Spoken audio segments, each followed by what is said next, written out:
My name is Laura Young. Welcome to the Hawaii Department of Transportation's 2024 Protect Our Water Conference. I'll be your moderator for this morning's session titled Updates to the DOTA Construction Site Runoff and PBMP Program. At the end of the session, the speaker will have a few minutes to answer your questions. So without further ado, I would like to introduce our speaker for this session.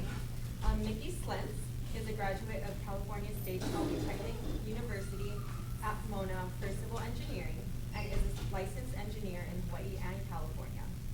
She's an accomplished project manager and engineer with more than 13 years of MS4 program management and varied stormwater experience. Mikki is well-versed in construction and post-construction BMP compliance, as well as MS4 and other stormwater regulations. Please help me in welcoming Mikki Slentz. Good morning.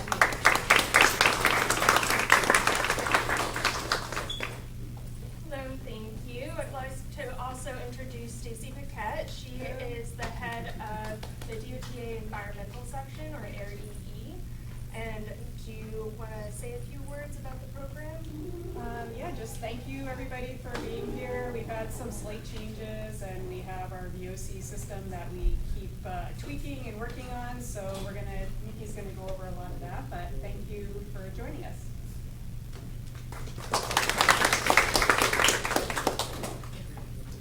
Right. Aloha kako. Thank you so much for attending this session. I see a lot of you. I wasn't expecting such a great attendance, so thank you for coming. I assume that a lot of you probably work on airport property, and that's likely why you're here today. There have, as Stacy mentioned, been a lot of recent changes to the DOTA, or Department of Transportation Airports, construction site runoff and post-construction best management practice, or PBMP program. So I'll go over those today. As most of you know, DOTA does have a robust environmental program, and so requirements for that program must be followed if you are working on a state project or a tenant improvement project on state property. So even if you're working for a tenant but it's on state DOTA property, you do have to follow the same requirements. So please feel free to interrupt me at any time. I really welcome the collaboration and engagement.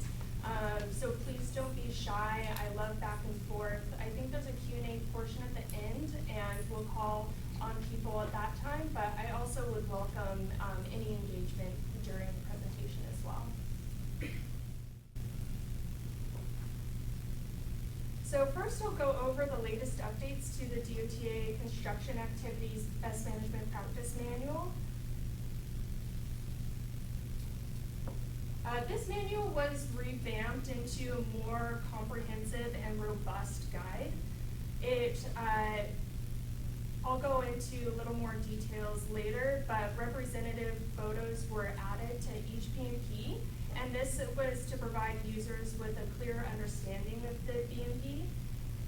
For some BMPs, there were additional details that were added, and this was in situations where the BMP needed enhanced clarity for how to implement the BMP, so it helps designers and contractors in implementation. And then language was refined for greater consistency throughout. The largest change to the manual was to the list of the BMPs and their identifiers. So you may be familiar with the old BMP manual, and it had DOTA specific unique identifiers. They were C1 through C36. Those were replaced with identifiers that are more commonly used in the industry. This was to simplify usage for designers and contractors who may be accustomed to using these same BMPs for other agencies and throughout the industry. There were some minor adjustments to best fit DOTA requirements and preference. So in some cases, two BMPs were combined into one, but for the most part, the identifiers are the same that you'll see throughout the industry. In cases where a common BMP was not used for DOTA, for example, hydroseeding, since seeds are a bird attractant, so if you work on DOTA property, you may already know this, that seeds are generally prohibited in FAA regulated space because it's a bird attractant, safety hazard. So hydroseeding was not included in this manual. In those cases, the identifier that's commonly used throughout the industry for that BMP, in the case of hydroseeding, it's EC-4, was just skipped. So this helps to alleviate any confusion. We didn't want to substitute that identifier with a different BMP because that could create confusion down the line. So if you see, it does go from EC-3 to EC-4, so EC-5 is not used because that's very common to be used as hydroseeding. This manual also introduces several new construction BMPs. So as you'll see on the right side of each of the BMPs that are listed, there's a green new BMP. That means that BMP was not included in the previous manual and is included in this manual. The reason for this is because we wanted the DOTA manual to be used as a comprehensive guide. So in some instances, these BMPs are less commonly used, but we wanted to give designers and contractors the ability to reference this one manual if they were using a BMP that was maybe a little bit different than what your standard project would use.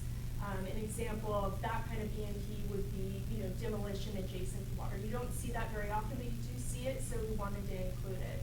There's also some pretty common BMPs that were included, like street sweeping and training, preservation of existing vegetation.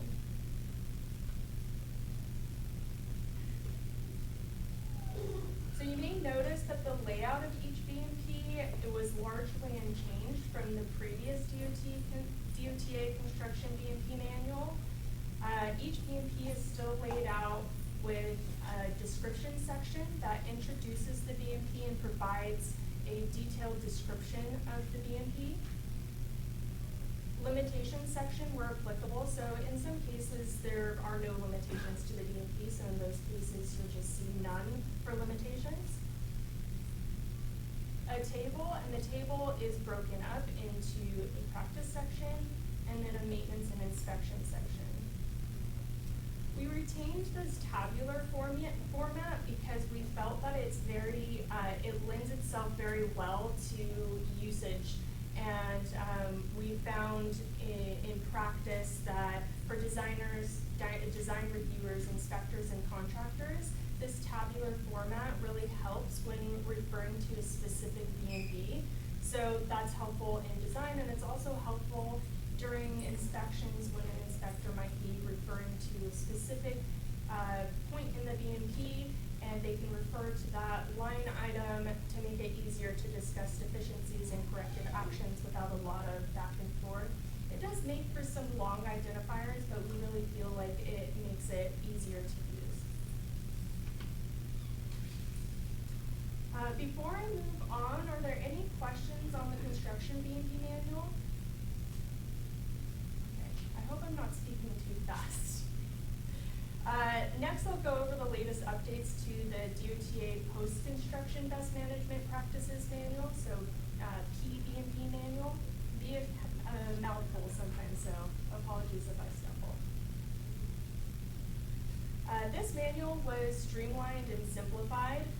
It removed a lot of the unnecessary information to focus on the core technical requirements.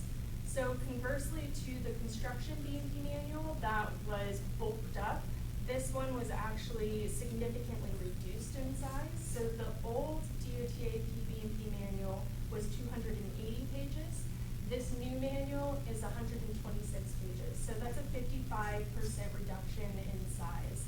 We did that to increase clarity and make it easier to follow without a lot of the information that felt unnecessary and repetitive. The new manual also has been streamlined and simplified, removing unnecessary information, and the technical details do remain largely the same, but there's more clarity and conciseness with the new manual layout.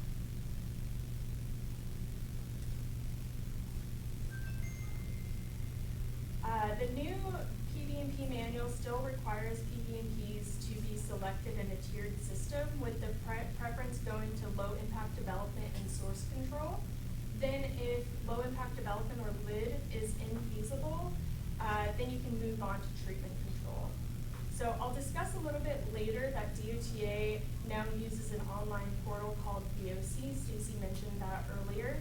And for design reviews, if you're unsure if a project qualifies for a LID waiver, I really encourage you to just start with the VOC system. You can start at any time once it's launched, and it may be helpful to go through the PBMP checklist and the LID waiver checklist to determine whether or not your project qualifies for a LID waiver, because you do have to prove that infiltration is infeasible, biofiltration is infeasible, and harvest and reuse is infeasible in order to give a LID waiver.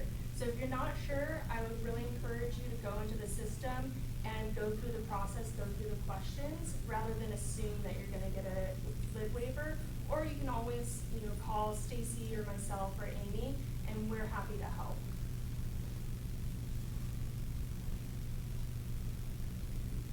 The design process was also unchanged, but as mentioned, the review process has been reinforced with a move to the online VOC portal.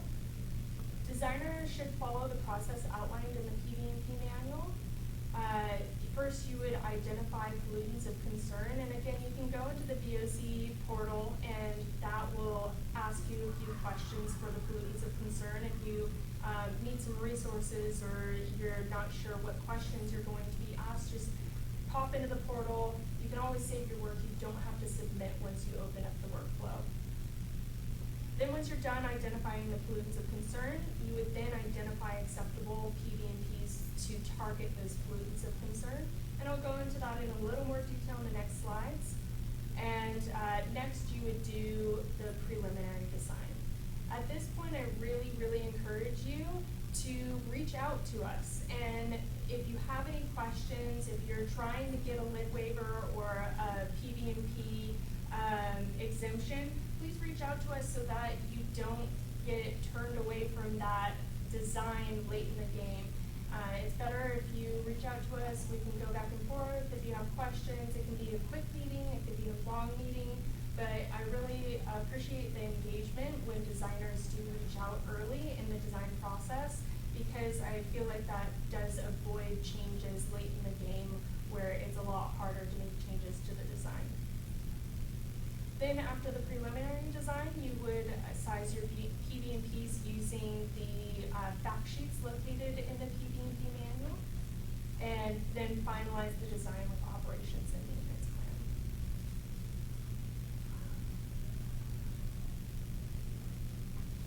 As you can see on the screen, a new manual for pollutants of concern was added. This table lists typical pollutants expected to be associated with certain site activities. This is a little different from the tables that were previously included in the DOTA PBMP manual, because it focuses on pollutants that are expected to be generated or have a potential to be generated from a project based on the proposed site activities. So designers are expected to look at the pollutants of concern. You can use this table to do that.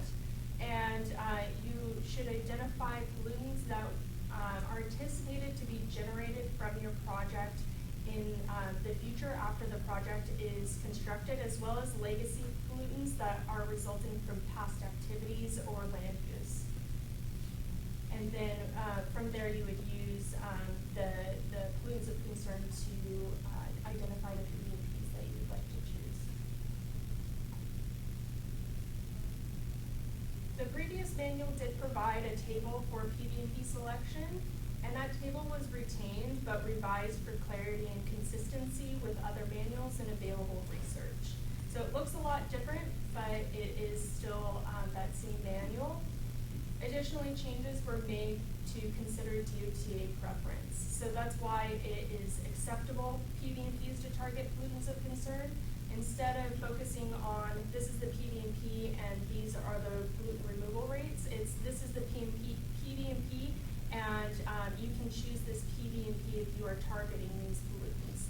The difference is there are certain PBMPs such as dry wells that may effectively remove pollutants, but DOTA prefers for that type of PBMP to have a different pre-treatment PBMP prior to stormwater entering the system, and only be selected for volume reduction because they would like to protect groundwater. The manual then, of course, goes into general sizing criteria for volume-based and flow-based designs. So don't worry, this wasn't largely changed. It was streamlined, but largely unchanged. So your calculations should all be generally the same.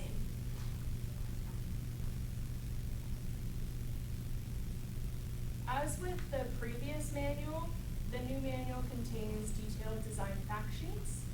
This content was reorganized in a new layout to more clearly outline information. The core information in the design criteria, limitations, construction considerations was all retained, but the language was refined for greater clarity, consistency, and ease of use. So you'll see each fact sheet looks very similar and has very similar language used throughout. The sizing guidelines were restructured in the new layout, but largely unchanged. So again, there shouldn't be a big change in how you design the PBMPs if you're already using the calculations from the old manual. Lastly, similar changes were made to the O&M fact sheets to provide more clarity and consistency throughout. Each O&M fact sheet is a single page to allow for ease of use of the fact sheets. And I mentioned before that the final design includes an O&M plan, so this should help you streamline that process of establishing an O&M plan for your PBMPs. Before I move on, any questions on the PBMP manual? Okay. Last, I'll provide a brief tour of the VOC construction module. This program has been used by DOTA for some time now, so some of you may be familiar, and it may be more of a refresher, but there have been changes to workflows you may not be familiar with, and a new workflow launches today. The VOC construction module contains 3 types of workflows. The first type is the construction design review workflows, where designers submit documents for review before the project goes out to bid, or for a tip, it may be concurrent, but it's before it goes into the contractor's hands. The second is the contractor document submittal, where contractors submit documents before, during, and after construction. And then the third is BMP workflows, where contractors submit corrective actions for inspection deficiencies.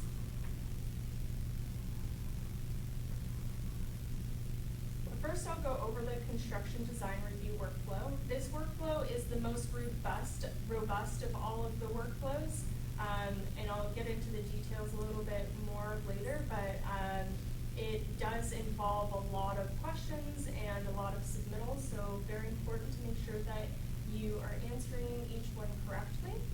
It allows for detailed tracking of required submittals and comment response. Within the construction design review workflow, there are 2 tracks. The first track is the design review track, which provides itemized submittal upload fields for the designer to utilize, with a review section where comments and responses can go back and forth between the designer and the design reviewer. The other track is the PBMP track, which provides a step-by-step process to select PBMPs for given project conditions. I'll go over each of these in more detail, but I really wanted to take some time to mention the parallel nature of these 2 tracks, because it's something that we see missed a lot. Anytime throughout the design, the designer can toggle between these 2 tracks. So you don't have to submit all of the design review before going to the PBMP track, and vice versa. So they're submitted independently of each other. As I mentioned before with the PBMPs, if you are uncertain whether you qualify for a lit waiver, you can always just go through the PBMP track first to see whether or not you're on track for those PBMPs. And then conversely, if you are not sure what PBMPs you want to use, but you have some other documents that you'd like to submit, you can submit those without going through the PBMP track. So you do this by going to the right of your screen when you're in the workflow, and you would select the toolbar. Sometimes it is hidden, so you would expand the toolbar, and then under steps, you would toggle back and forth between PBMP and the design review. This one on the screen shows that this project was in the PBMP variant step. So if you see the star, you know that you're in the step. And then the other one will be just a dark blue circle. You can select on that, and it will then switch to that one having the star. So that's how you know which workflow that you're in.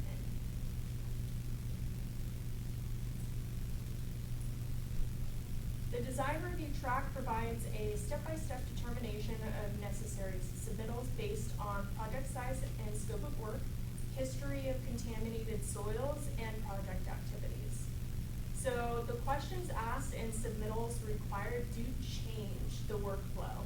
So it makes it important for you to answer the questions correctly, because in some cases it will change the type of workflow that you enter into, and it can add a level of complexity to change the workflow to reflect the correct site conditions if answered incorrectly. It's not impossible, but it's just a level of complexity, so it is important to try to answer correctly, and always feel free to give us a call if you're not sure. There are 3 general processes that the design review track may follow, and I'll go over these in more detail in the following slides, but in general, there is the full design review, and that is for projects that are non-exempt or contain activities that have potential effect to the environment. And then in the middle there, you see the list of projects that could be potentially eligible for exemption. And then the third track is the source control PBMPs, which is for projects that are otherwise exempt but still need a source control PBMP. So first I'll go over the full design review. This provides a list of documents like the one shown on the screen. For each document, the designer will select an option from the drop-down menu. Generally, the options are yes, not applicable, and not available, but for documents that are required, you won't have that not applicable option available to you. So things like the SWIP, it does not have not applicable because it's always applicable. So if you don't see the not applicable option, that's why. And then there are other documents that have custom options available to them. For example, there might be something that could come from the designer or the contractor, and so you'll see an option not applicable contractor to provide. And so that is an example of some of the ones that might have a custom option for the drop-down menu. When the designer is finished with uploading all of the documents available to them, they can submit. And something I'd like to also mention is if you have multiple files that are for one type of submittal, say you have a SWIP and other attachments that are in separate PDFs, you can upload into this one upload field. You don't have to add a new one each time.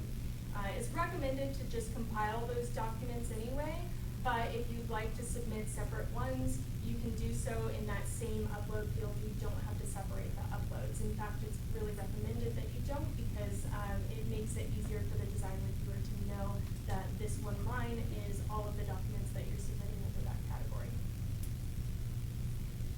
Then when the designer submits to the design reviewer, they review the documents that you've submitted and comment as necessary.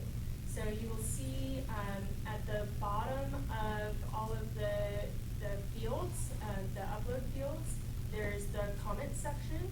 That comment section will have the original review comment in there, and that's where the designer's first, or design reviewer's first comment goes. Then the design submit it back to the designer, and then the designer can add new comments and responses to that initial comment. And you go back and forth until all of the comments are closed out and all documents are submitted. So I mentioned before that there is a not yet available option for all of the documents. So that would come into play if you have one type of document but you don't have everything else. You do have to answer every question.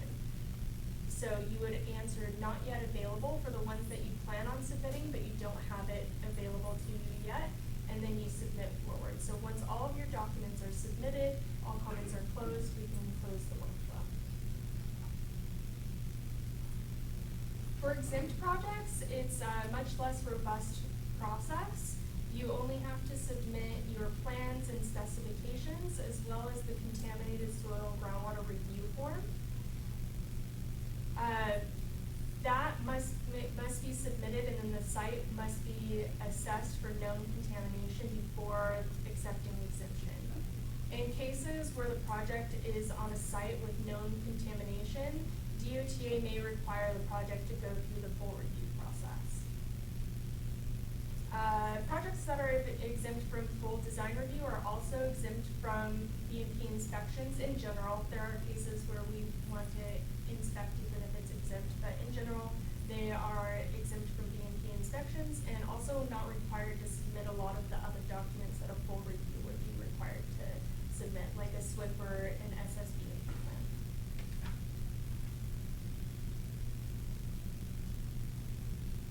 Projects that qualify for exemption, but the post-construction land use may pose a risk to stormwater, such as construction of a vehicle fueling area.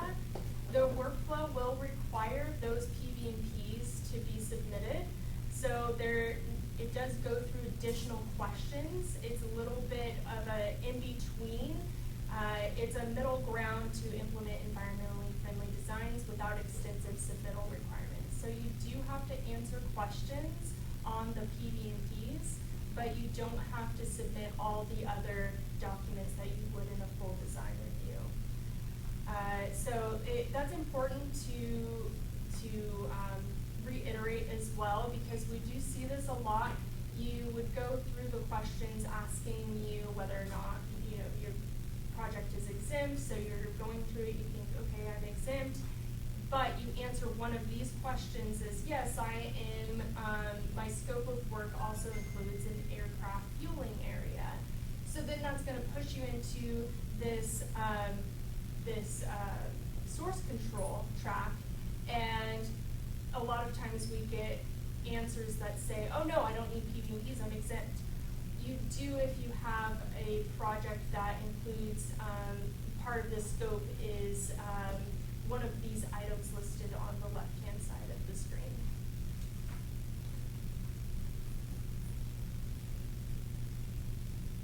Within the construction design review workflow, there's a parallel PBMP track, as I mentioned before. PBMP selection is tailored to project activities and site conditions. So depending on the scope and site conditions, a project may qualify for a PBMP variance where PBMPs are not required at all, or a lid waiver where lid PBMPs will not be required. So another important note is if you go through, you get your lid waiver, that doesn't mean you don't need PBMPs. You still need post-construction BMPs. It's just you don't need them to be lid BMPs. So then you are approved to have source control and treatment control PBMPs, but it doesn't exempt you from PBMPs completely.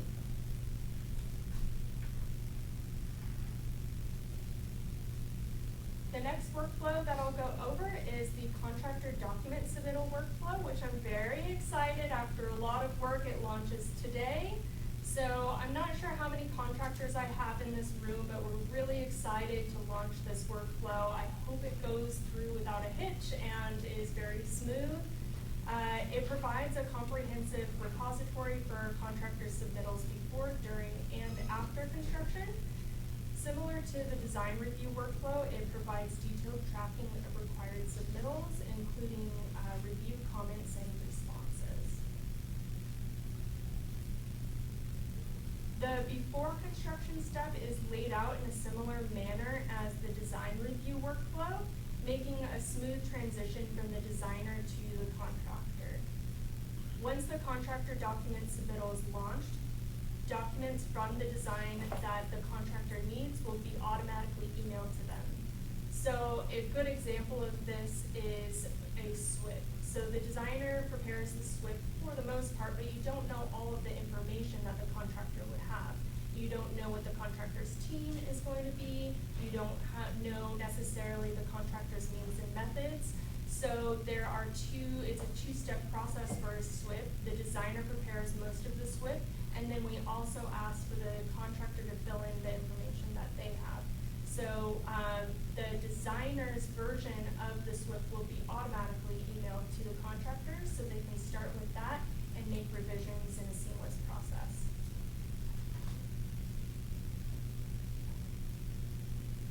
After all documents required prior to construction start have been provided and comments closed, the workflow will then move into the during-after construction step.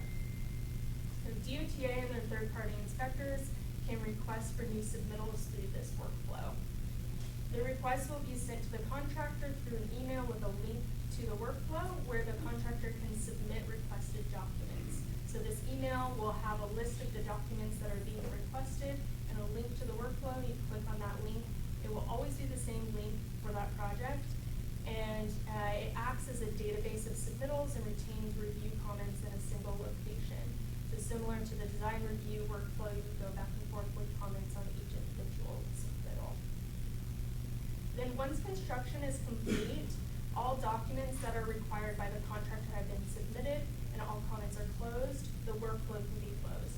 So that's a little different than, there's some documents that might be required by the state project manager or anybody who is not the contractor. That would not be handled through this workflow, it would be handled through a separate workflow. So this is only for the documents required by the contractor.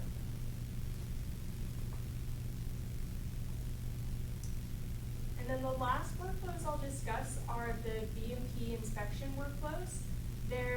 These workflows are utilized by the DOTA third-party inspectors to conduct inspections of non-exempt DOTA and tenant improvement projects. There are three types of BMP inspections. There's the pre-construction inspection, the routine inspection, and the final inspection. After the inspector completes the workflow, a detailed report is automatically emailed to the contractor with a link to a corrective action Dropbox. This provides a simple way for contractors to respond to deficiencies.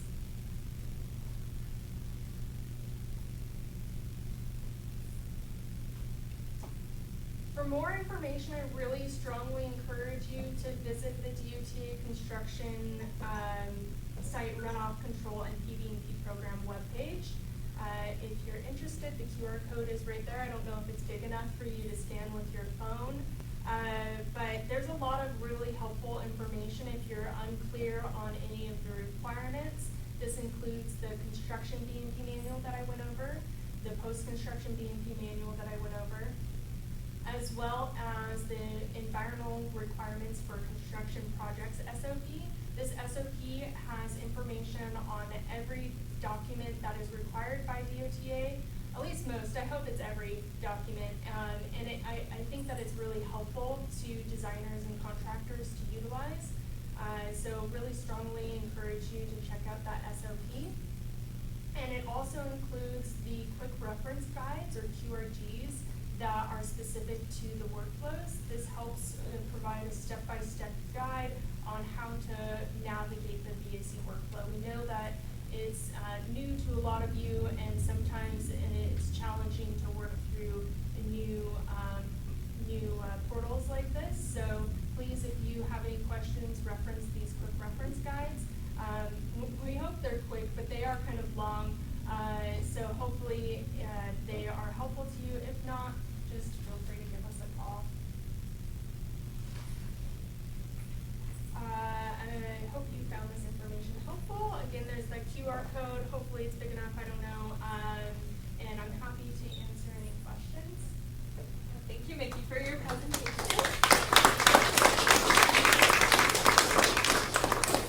are now going to open the Q&A portion of the session. So if anyone in the audience has questions, please raise your hands and we will call on you. Oh, come on, there's gotta be one question out there. Don't be shy. I'll contribute one. For this VOC program, you guys are on system, this is like a one-stop for the contractor and design and consultant to submit everything. Yes, that's the intent. Yeah, I should point out though, it's only for environmental section. The other engineering sections are not using it yet, so this is just for environmental. How long have you used that system?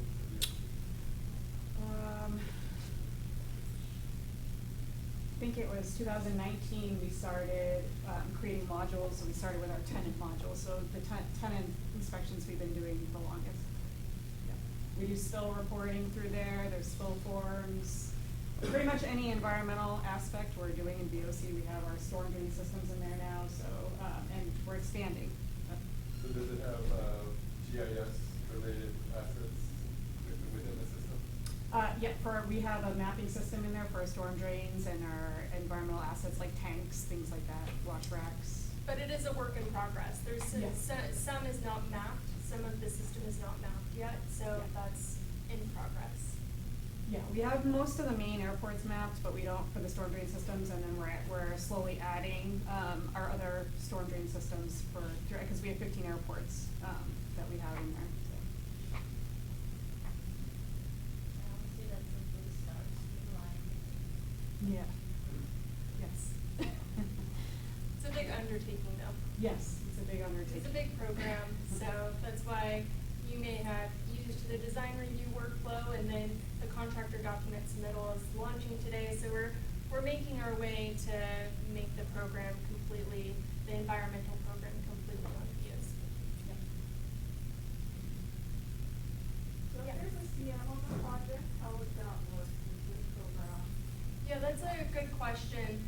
The CM can access the workflow if they have the link and a user. Is that correct? Yes. Yeah. I have permission levels and such, I can't access some of the projects. So if you let me know, or you can email me. Yeah. So at all CMs, we can add them. We can add any contact to the project for access to be able to look at the workflow and to submit. So yeah, you just let me know and we can add you.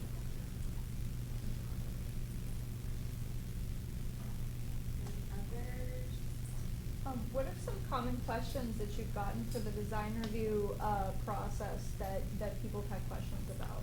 Oh yeah, that's a really good question. One thing that I think I pointed out earlier is we noticed that some designers don't realize that you can do either one of the tracks.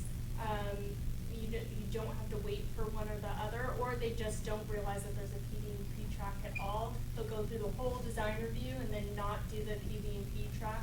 So that is a common question that we get. Or did you mean more technical question? Oh, Yeah. mostly process questions. Yeah, process question. Yeah, so VOC is new to everybody, so there's a lot of questions that we get on, how to submit. One question that we get often is, I'm not able to submit, I don't know what's wrong, and it's because they haven't selected an option for every field. So that's one thing I tried to reiterate is, each document, you do have to go through that drop-down menu, even if you don't have that document available to you yet.